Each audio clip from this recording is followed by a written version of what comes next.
We're rocking around the Christmas trees. Hey everybody, it's Christmas time, and one of the most exciting things to do is go out and pick your Christmas tree if that's part of your holiday tradition. When you're selecting a Christmas tree, there are lots of options.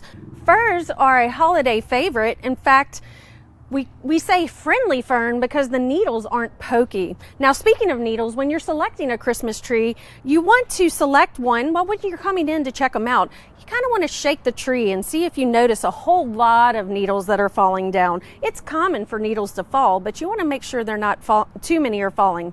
Now, one way to check to see if the tree is alive and doing well is to kind of bend the branches. If it's pliable and pops back, well, you've got you a healthy tree. Now, you want to check the trunk. Feel the trunk. If it's sticky, that's a good sign of a healthy tree. After you've selected whatever type of tree that you like, you want to get that home and you want to take off a 1/2 inch, or while you're at the nursery or the place that you're purchasing your tree, ask them to remove the 1/2 inch of the trunk. It will encourage more water uptake, and that's very important, so that when you're home in that first week, you want to check every couple of days. It's going to take up a lot of water in those first few days, and that'll make it a lot safer, because we like to put lights on those trees, and as those needles dry out, it could become a fire hazard. Please don't forget to recycle your Christmas trees at the end of the season. In the first 2 weeks of January, there's typically a curbside pickup.